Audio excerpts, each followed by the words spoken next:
let's talk about procedural textures. You've probably heard the term procedural before, as well as the term generated, in the context of CG. These terms are practically synonymous. You can often use them interchangeably. However, the full term is actually procedurally generated textures. Procedurally generated is basically where you create a texture using a mathematical formula instead of pixels. Practically, these generated textures can scale infinitely without loss of resolution, and often have a ton of settings you can tweak to get the look you want.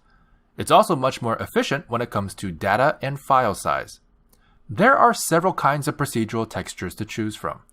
Let's go ahead and take a look at them by going to our shader editor's Add menu and looking through the Textures category.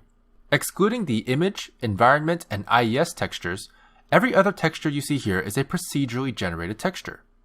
Each of these procedurally generated textures produces a particular pattern, such as wave, gradient, or noise.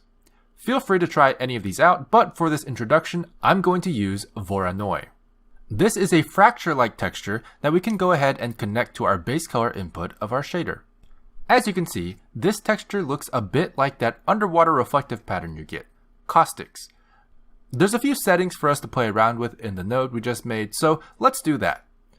We can change intensity to cells, and that gives us a cool stained glass version of the texture. We can also switch around exactly what kind of distance formula it uses, but feel free to experiment with that. Most importantly, you can change the scale of the texture infinitely, practically speaking. As you can see, no matter how much I zoom in on the texture by scaling it down, there are still no pixels or resolution problems. Now let's say you don't want the color of the texture, but you like the shapes.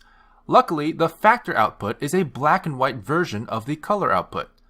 Let's plug that in instead to double check. As you can see, it is a nice grayscale version of our texture. So, is there a situation why we would prefer grayscale over color? Well, grayscale, or factor, is typically great for a number of different kinds of maps, including roughness maps and transparency maps. Let's go ahead and try to plug this into the roughness value.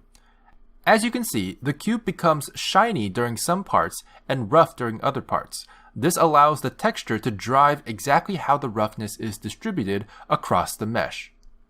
It's important to note that sometimes the factor is not just a grayscale version of the color output. Instead, it could be, for example, the alpha map, or, in the case of the brick texture, it outlines the mortar of the brick. Procedural textures can be very powerful, especially when mixed together, so feel free to play around with how each one looks to better understand their algorithms.